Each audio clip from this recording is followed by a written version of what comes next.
le soja, c'est une légumineuse, mais quel est son intérêt nutritionnel à proprement parler? Elle est riche en protéines, et ces protéines ont la particularité de contenir en quantité satisfaisante les 9 acides aminés essentiels dont nous ne pouvons nous passer et qu'il faut trouver dans l'alimentation. Du point de vue des critères de l'OMS, la protéine de soja est de haute qualité nutritionnelle, c'est-à-dire qu'elle s'approche de la qualité des protéines de référence, et c'est donc pour ça qu'on considère que c'est la meilleure source de protéines végétales dans le règne végétal et qu'elle se rapproche de la qualité nutritionnelle des protéines de référence. Ce qui permet, quand on fabrique des boissons et des desserts ou encore des plats cuisinés à base de protéines de soja, d'avoir des produits de bonne qualité nutritionnelle du point de vue de leur teneur en protéines.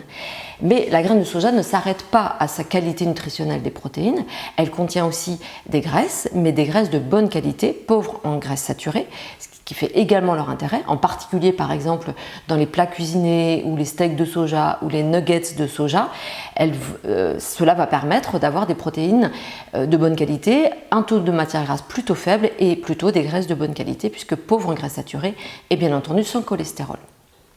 Enfin, le soja contient également des fibres. Ces fibres, on va les retrouver également dans les produits cœur de repas. Ce sont des fibres d'intérêt puisque nous n'en consommons pas assez dans nos alimentations occidentales et qu'elles permettent de contribuer aux apports quotidiens en fibres de notre alimentation.